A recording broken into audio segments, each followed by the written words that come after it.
खुलुमबाय बयखौबो गिबियावनो आंनि इउट्युब चेनेलाव बरायनानै लानाय जाबाय। दा बे समाव आङो नैबे जेम्स बेंगा फिल्डआव दंफैयो। नैबे फंबायमोननि जितु 13 बोसोर बैसोनि जोलुर बादायनाय जोंहा 13 जुलाइनिफ्राय जितु जागायजेनगोन।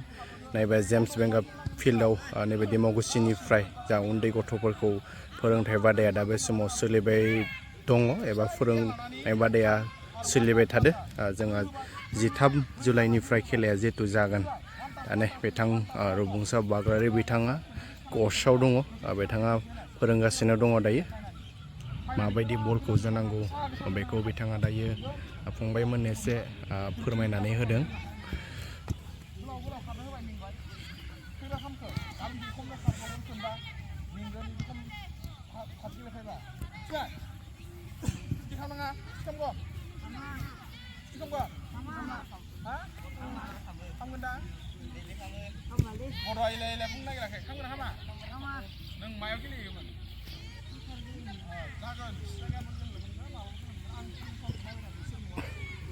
बायथिं आइजोफोरा दं।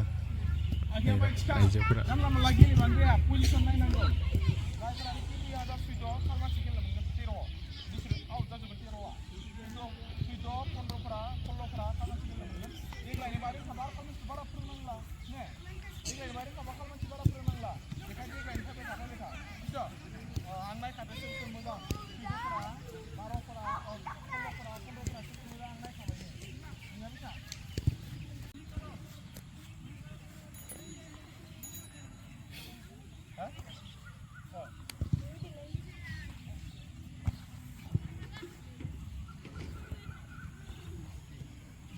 बालुलु खालामदोलै।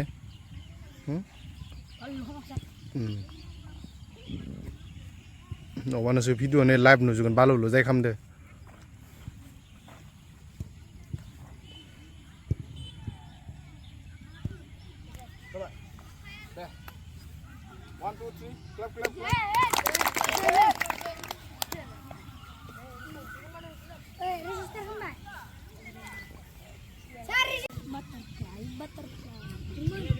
मा नाम बुंलाय?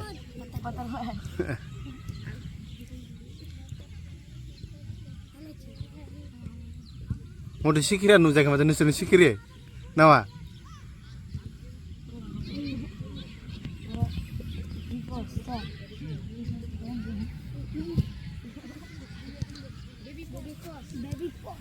बेबी कस दे मोजां खालाम दे। नोंसोरो रोदाफोरा सालायनांगौ।